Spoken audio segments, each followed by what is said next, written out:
Hey, everybody, it is Trags Mike Petralia back with the latest installment of the Code Reds podcast here on the CLNS Media Network, the Code Reds podcast, a proud member of the CLNS Media Network. Be sure to subscribe to Code Reds wherever you download your favorite podcast. On with me here on this edition of Code Reds is Pat Brennan of the Cincinnati Enquirer. Does a terrific job covering the Cincinnati Reds for Cincinnati.com and the Enquirer. And Pat, you had a terrific story on Eugenio. We like to call him Geno Suarez after his first home run as a Red, his 190th with the Cincinnati Reds. But it was a big one for the first one of the season, a 3-run shot, 431 feet to the upper deck in a 3-2 win over the Red Sox on Sunday.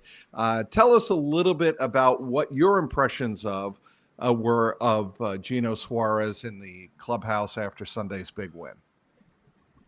Trags, thanks for having me on. Geno was thrilled. You could tell his excitement on the field, the engagement with fans. It was a big moment for him. And probably a little bit of a weight lifted, Right. A lot of the burden of expectation on this team probably rests on his shoulders. I think he'd be silly not to recognize that, and I'm sure he does. So he had contributed a little bit offensively over the course of the Red Sox series, but probably safe to say that his strikeouts in high leverage moments were more telling of how productive he was in the series. So the 3-run homer, I think, but this is Geno, right? Yes, that's a great point, Pat. You will take the 5 strikeouts he had and the outs in high leverage moments when he's going to deliver, like he did against the Red Sox in the series finale, which ultimately helped lift the Reds to a series victory in the opening series of the year. So he had 3 strikeouts on Thursday afternoon in the season opener.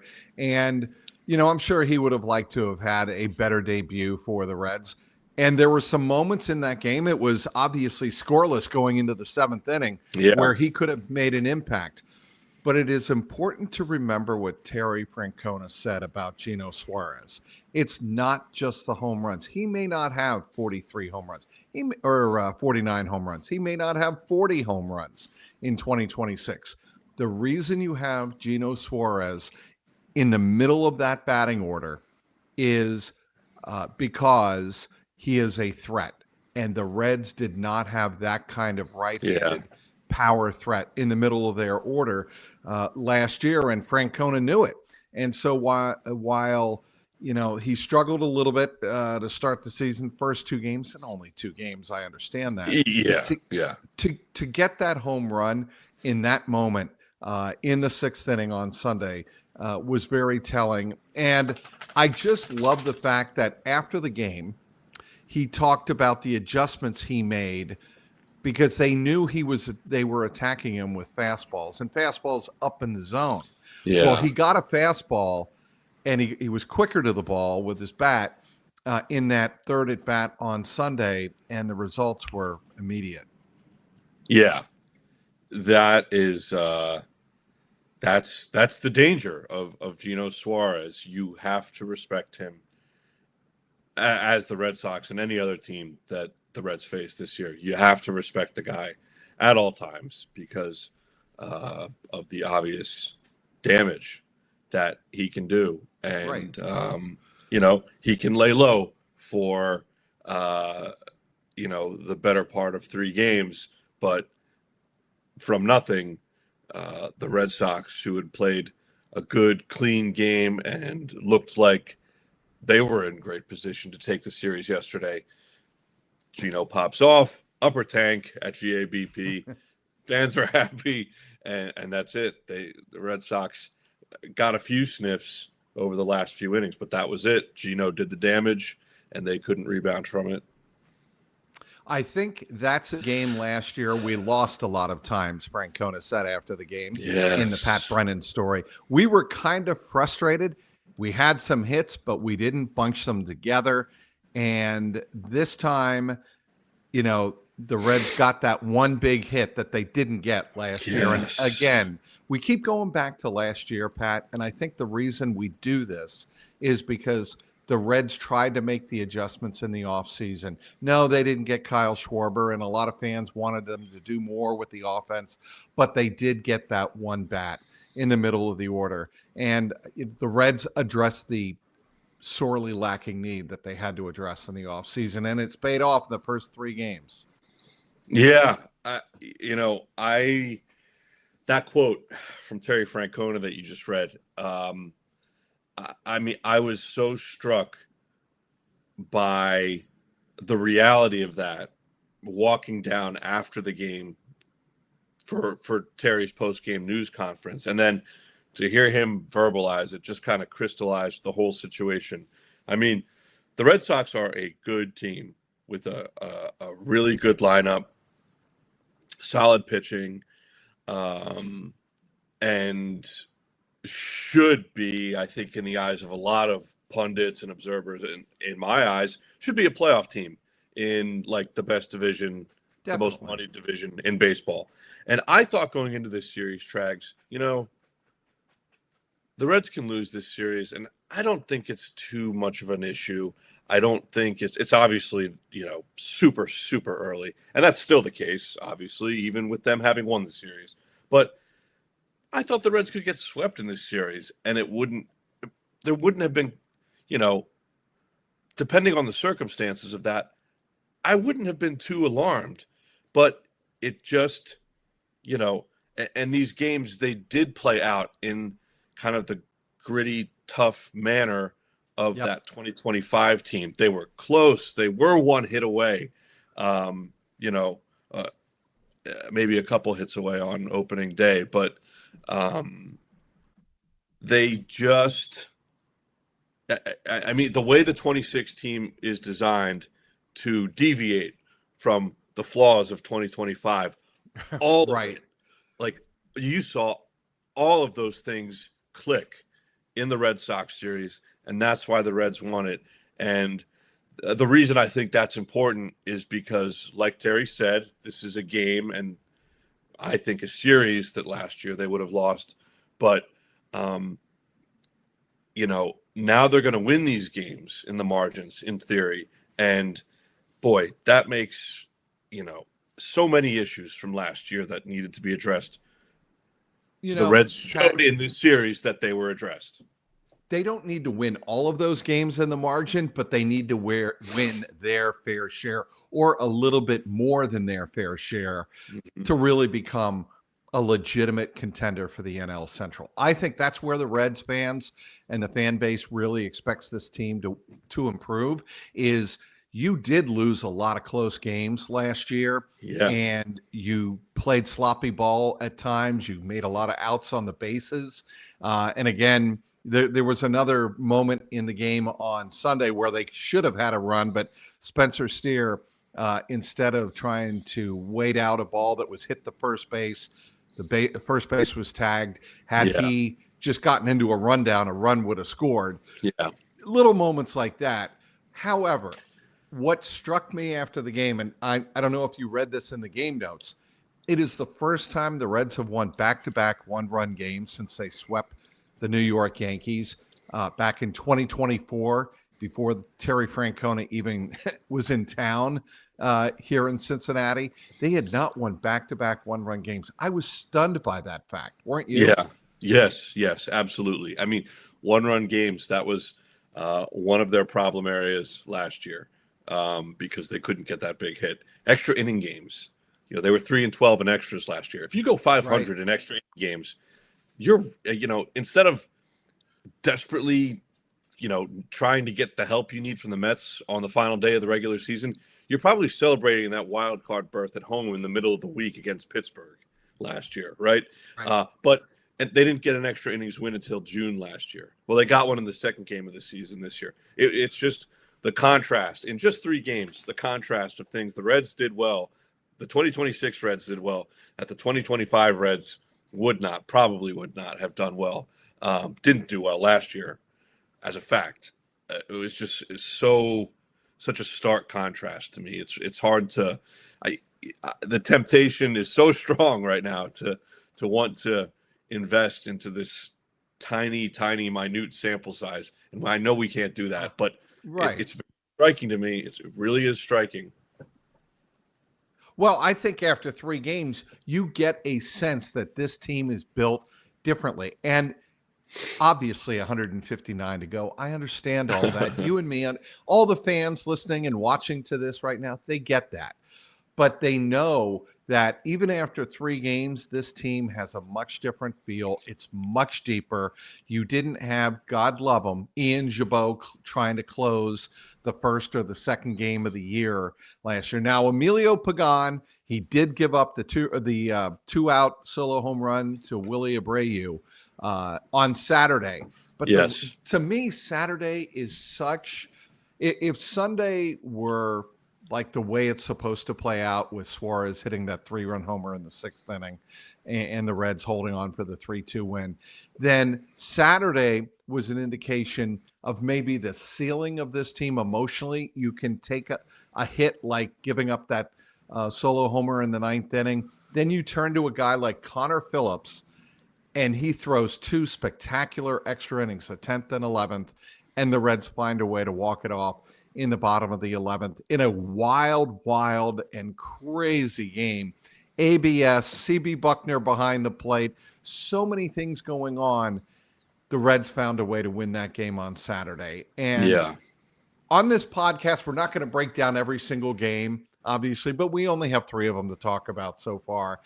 But that Saturday game to me was, and I wrote about this on CLNS Saturday to me, Pat, was an indication of what this team could be. It's more of its ceiling. Yeah. I totally agree. The the offense, I like up and down the lineup. I think the offense was consistent. Connor Phillips looked like the knockout reliever that he was down the stretch in 2025, and a reliever who was so critical to the Reds getting to the postseason last year. So that was going well. You didn't get maybe the start that you wanted from Brady Singer, and the bullpen is buckling, but it's not breaking. So you're getting what you need out of the bullpen. And yeah, like you said, I mean, there were a few gut punches in that game, and Yes. the Reds took them all, including in the 9th inning when they thought Spencer Steer was had gotten enough of his long ball right to the base of the wall in left field, and it was caught, fell short, and then Aroldis Chapman turned to, some of the Reds players had hopped over the top rail, and Aroldis Chapman looks back at the Reds bench like, he's gesturing, and then he stared them down when he struck out Noelvi Marte to get out of the 9th. So the Reds didn't back down from that, and I love that for this team. That's just like another example of a moment where they probably capitulate. Spencer Steer falls short, not our day. Okay, no, You had they that keep again coming. on Sunday, by the way, when Geno hits the fly ball in the bottom of the 4th inning. It could have tied the game at that point, but it landed right in Jarren Duran's glove, at the base of the wall, right at the base of the warning track. Yeah, this team they keep coming and they keep coming, and it's reminiscent of that short-lived cockroach theme that the team rallied around late last year, and Terry Francona saying, they just can't bleep and kill us, and it feels like a team that is not gonna. They're gonna be hard to, they're gonna be hard to kill this year. That's a good sign for Reds fans. For those of you Yeah. listening to this show, we ask that you subscribe to this podcast, like, and leave a review. And for those watching the show here on CLNS Media, go ahead and hit that like button and subscribe to CLNS Media and Cincinnati Sports Studio on the YouTube channel, where you can find our show and a lot of other great Reds and Cincinnati sports content. Also, please make sure to turn on your notifications so you know the instant a new video or episode drops. I want to talk Sal Stewart.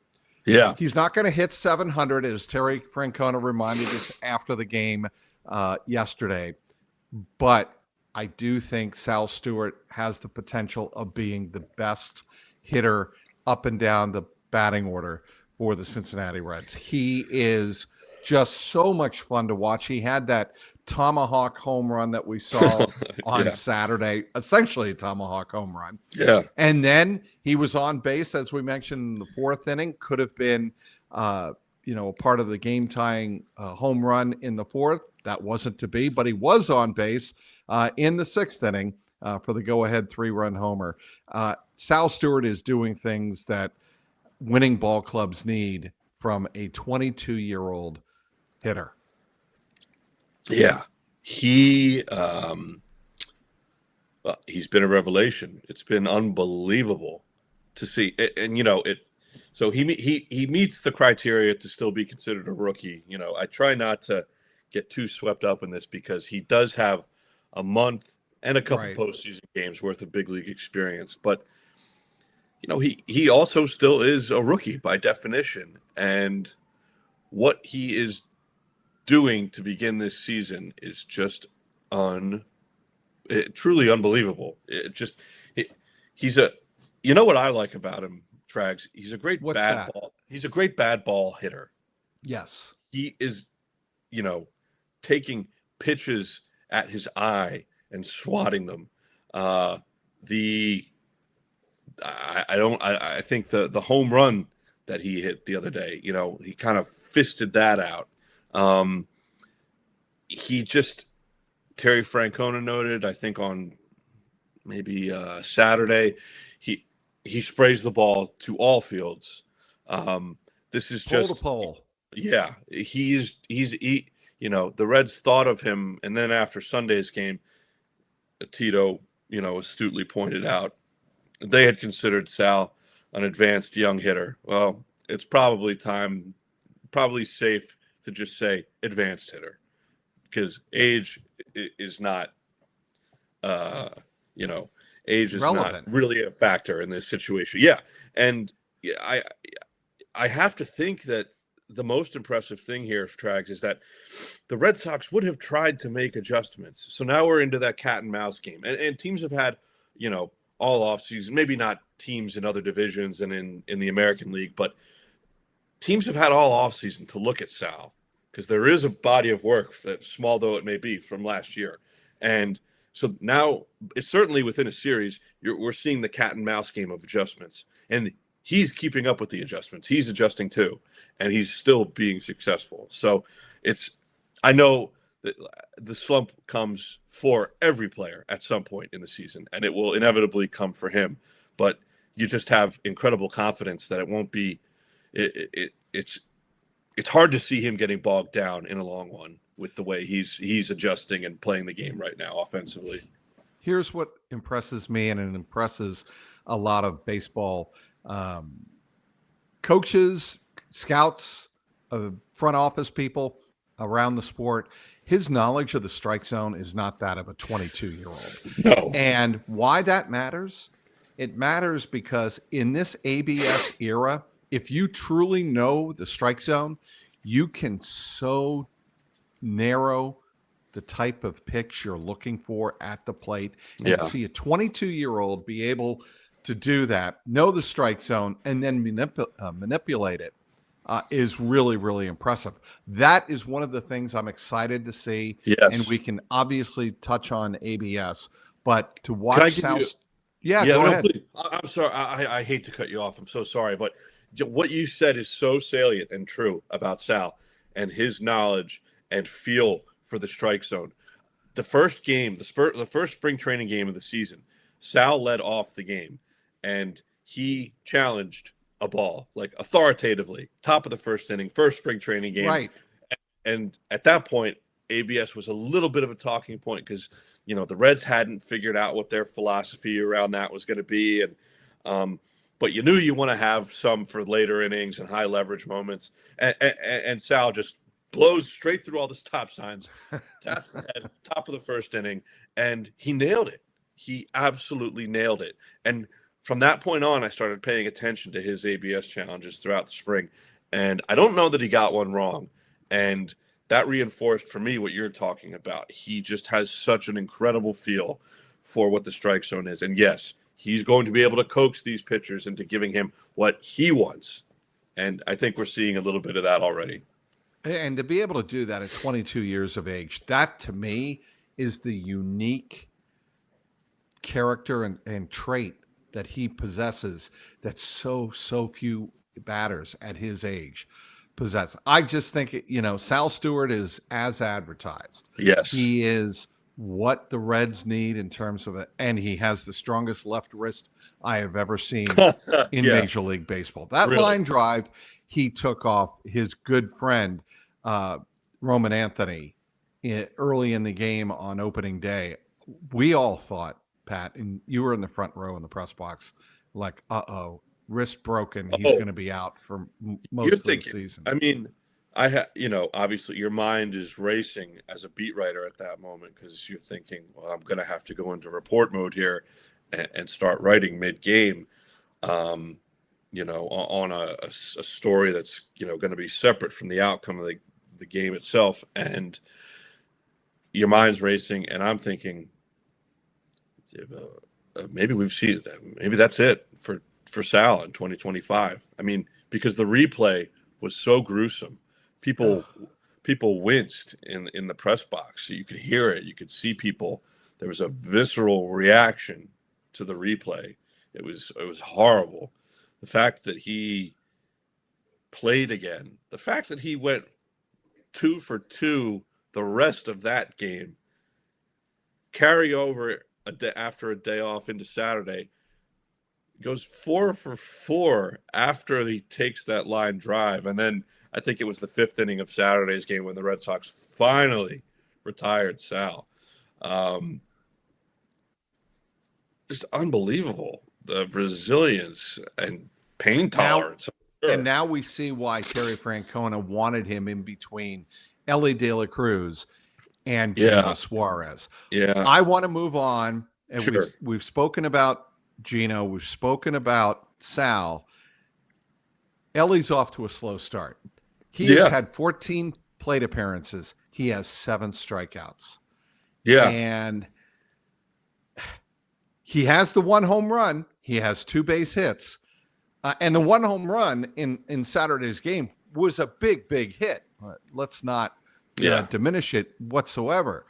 But there were times when I watch Ellie and I'm like, I wish there was a way he could shorten his swing. Yeah. Like get quicker to the baseball and not strike out so much.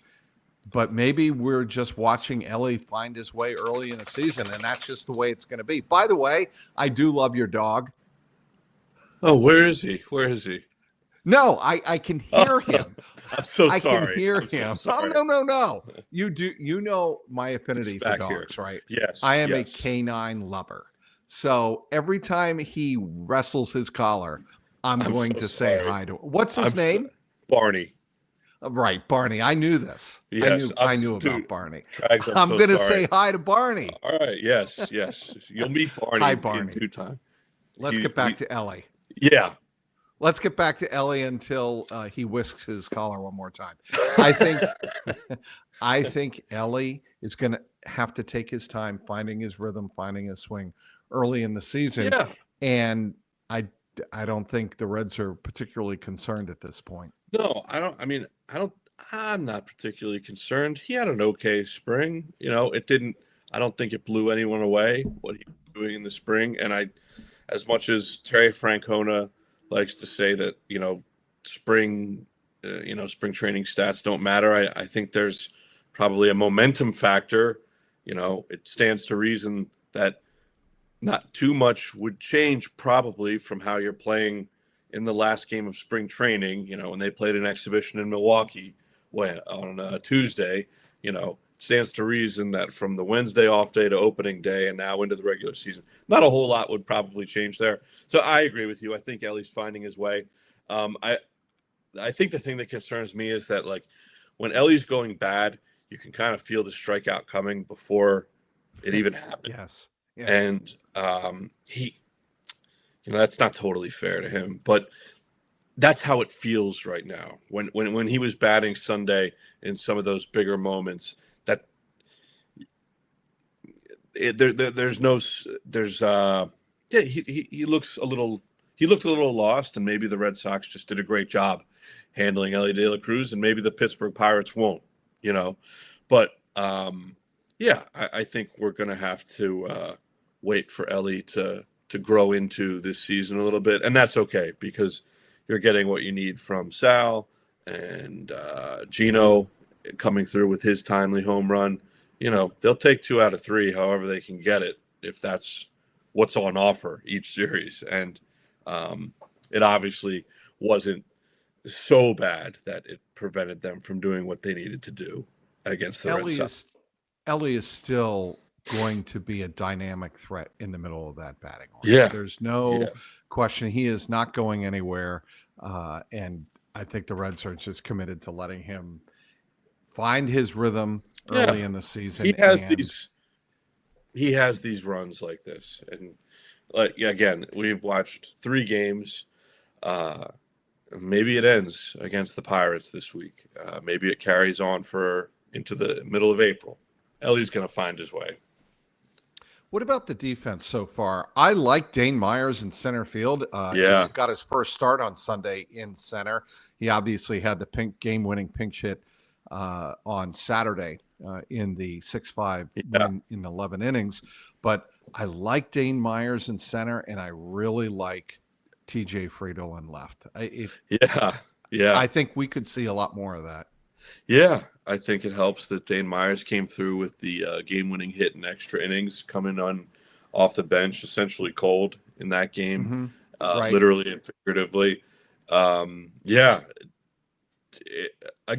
There again, I won't belabor the point. Just another area where the 2026 team was designed to be more effective than the 2025 team, and the way that this team is so deep. That's kind of what I wrote about. That was like my big takeaway from Saturday's game, the depth of this team, how they were what they were able to do defensively with their personnel. Brian Hayes is out of the game. Sal Stewart's out of the game. I think if you took any 2 players off the field in a pinch hit situation or whatever the case may have been with last year's team, you're really reaching defensively. But by the end of that game, Spencer Steer was playing third base. Nathaniel Lowe was at first. Nathaniel Lowe is a really good first base. Like, all of this just works, And Dane Myers, wow, what a terrific ad that looks to have been. And I think a lot of people, myself included, felt that way throughout spring training. And as you were doing kind of the roster math to figure out who was going to win those bench spots on this Reds team, Dane Myers was always – he wasn't just in the conversation. You kind of had him down next to Jose Trevino as like, okay, well, these two are – Jose is kind of a different situation. But like Dane Myers, that's settled. He's on this team. And I don't know if that's how they talked about it in Arizona, but that's certainly how it looked to me. And, that's been a great ad. Okay, we're going to wrap up here with Pat Brennan of the Cincinnati Enquirer. I do have to ask you about ABS, and it was all the rage on Saturday, and a lot of that had to do with CB Buckner. Yes. But the way the Reds got 5 challenges right, I don't know if we'll see that again this season. Yeah. That is a remarkable accomplishment. And the Reds, and we also saw how not to use it. And that's what the Red Sox and Roman Anthony did, blowing their regulation challenges, ABS challenges.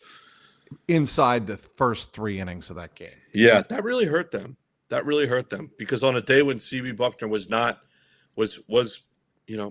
sorry to say, all over the place, you would have liked to have had a challenge in your back pocket for some of those high leverage moments. And I think, as you tweeted, it was then not a surprise after they had to just take probably some CB Buckner calls that they didn't agree with after they lost their 2 regulation challenges, that Alex Cora ends up arguing balls and strikes, which is, but that was a separate story because it obviously was a check swing, and CB Buckner, and he would never admit this, but CB Buckner looked pissed off, and it looked like, I'm going to call you on a strike 3 check swing, even though I know by all rights I should check with the first base umpire. Yeah. He refused to do that and rang up Trevor Story, and that infuriated Trevor Story to the point where he was still upset about it when he took the field for defense in whatever inning that was, bottom of the 8th inning, I think it was, or 7th inning, when Alex Cora got ejected. And it is going to get to the point, I think, sometimes, if some of these teams are constantly challenging because the strike zone's all over the place. If these teams are doing that and an umpire has a bad day, you cannot be what CB Buckner was on Saturday. Yeah. Let it get to you and let it impact the way you execute the operation of the game. And it got in the way. It did. And that's one of my concerns about this is these umpires are human. 1, they are going to have bad days. 2, it's going to be a new test of, like, a new and previously unseen test of their willpower to not let the emotion of some embarrassment. And these guys are, generally great professionals. I get all that, but they are going to have to remain calm and level-headed. And I wonder, is that one of the blind spots in this system? An umpire having a bad day, getting hammered with challenges like CB Buckner was, and then after that point, then it really starts to get away with them. That was something that dawned on me Saturday. But it was fascinating. It was really interesting, and it was even a little bit entertaining because that Geno Suarez at bat where he got 2 ABS challenges correct. That was as loud as the crowd was all day. It was unbelievable. So, like, John Sadak with a great call, by the way, on Reds TV of those back-to-back calls. It was, and that's one of the so we're learning so much about this, and we paid attention to it during spring training, but it's just it's taken on a new life now that the games matter, and we're learning in real time what the consequences of ABS are, what some of the unintended consequences are, which is it can change the atmosphere in a stadium in a high leverage moment, which it did at Great American Ballpark. I think Major League Baseball loves that about the rule because you don't get that reaction without ABS. No, that's it. I mean, the crowd, it was an important moment, but Geno was down in the count, and it just didn't feel like the hit was coming, and ultimately it didn't. But the crowd was not, on its feet, standing and applauding, anticipating a big hit there. It was the ABS that made that moment lively, right? Yeah, it was. I think he grounded out to shortstop. If I remember correctly. He put it in play, which was something. But yeah, so yeah, that's good TV. That they'll take that.